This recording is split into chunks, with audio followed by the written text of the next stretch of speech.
নমস্কার দর্শক বন্ধুরা, চলে এসেছি আবারও আরেকটা নতুন রেসিপি নিয়ে। আজকে তোমাদের সঙ্গে শেয়ার করব একটা একদম নতুন রেসিপি, ইউনিক রেসিপি।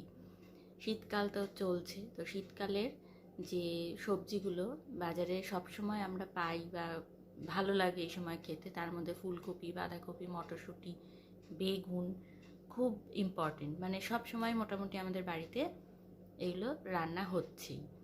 তো আজকে আমি এই বেগুন দিয়ে একটা রেসিপি তোমাদেরকে শেয়ার করব তোমাদের সঙ্গে। তো সেটা কিন্তু বেগুনি বা বেগুন ভর্তা বা বেগুন ভাজা এই ধরনের কোনো রেসিপি না, এটা একেবারেই নতুন একটা রেসিপি, নতুন ধরনের একটা রেসিপি।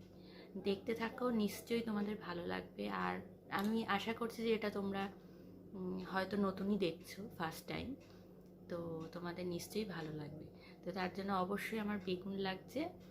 তো চলো শুরু করা যাক আজকের রেসিপি। বেগুনের এই নতুন রেসিপিটা বানানোর জন্য আমি সবার প্রথমে ফ্রাইং প্যানে সাদা তেল গরম করে নিয়েছি। তার মধ্যে আমি কুচনো পেঁয়াজ দিয়ে দিয়েছি। এখানে একটা মিডিয়াম সাইজের পেঁয়াজ কুচো দেওয়া আছে।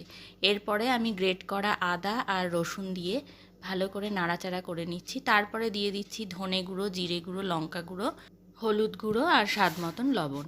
এবারে নাড়াচাড়া করে ভেজে নিয়ে এর মধ্যে দিয়ে দিচ্ছি সেদ্ধ করা আলু আর সেদ্ধ করা মটরশুঁটি। এগুলোকেও খুব ভালো করে মিশিয়ে নিতে হবে।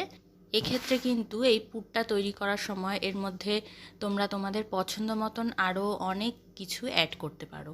তো সবশেষে আমি দিয়ে দিচ্ছি ধনেপাতা কুচি। ধনেপাতা দিয়ে খুব ভালো করে আবারও মিশিয়ে নেব। এবারে পুরটা একদম রেডি হয়ে গেছে। পুরটাকে আমি একটা পাত্রে ঠান্ডা হতে দেব। তো এদিকে পুরটা তো রেডি হয়ে গেছে। এবারে আমি দেখিয়ে দিচ্ছি তোমাদের বেগুন। আমি এখানে দেখো বেগুন নিয়েছি, বেগুনটাকে স্লাইস করে কেটেছি একদম পাতলা পাতলা করে। এবারে এরকম এক একটা স্লাইসের ঠিক মাঝখানে আমি নিয়ে নেব পরিমাণ মতন পুর। তারপরে এটাকে রোল করব। খুব সাবধানে করতে হবে, আর বেগুনটাকে যতটা সম্ভব পাতলা করে কেটে নিতে হবে যাতে ভেঙে না যায়। এবার একটা টুথপিক দিয়ে এভাবে আমি গেঁথে নিচ্ছি। এই গেঁথে নেওয়াটাও কিন্তু খুব সাবধানে করতে হবে। তো দেখো এটা খুব ভালো করে কিন্তু আটকানো হয়ে গেছে। এবারে আমি একটা ব্যাটার তৈরি করব। তার জন্য আমি নিয়ে নিয়েছি সমপরিমাণে বেসন আর চালের গুঁড়ো, তার মধ্যে সামান্য একটু লবণ দিয়েছি। এবারে এটাকে একটা সেমি ঠিক ব্যাটার যেরকম হয় ঠিক সেরকমভাবে একটা ব্যাটার তৈরি করে নিয়েছি। এটা একদম রেডি হয়ে গেছে। এবারে এর মধ্যে এক একটা বেগুনের রোলকে আমি খুব ভালো করে কোট করে নিয়েছি। তারপরে গরম তেলে এটাকে লাল লাল করে ভেজে নেব, ঠিক যেমন করে আমরা চপ বা বেগুনি ভেজে থাকি সেরকম করে উল্টে পাল্টে দিতে হবে। তো এখানে দেখো সবগুলো বেগুনের রোল কিন্তু আমি তেলে ছেড়ে দিয়েছি, আর ওপর থেকে এরকমভাবে গরম তেলটা দিয়ে দিচ্ছি যাতে করে ওপরের যে বেসন আর চালের গুঁড়োর কোটিংটা সেটাও একটু মানে ফ্রাই হয়ে যায়। এবারে উল্টে পাল্টে দিয়েছি, এটা অলরেডি গোল্ডেন কালার চলে এসেছে। এবার এটাকে নামিয়ে নেব। তো এখন আমাদের বাড়িতে সবারই মোটামুটি বেগুন সবসময় থাকে।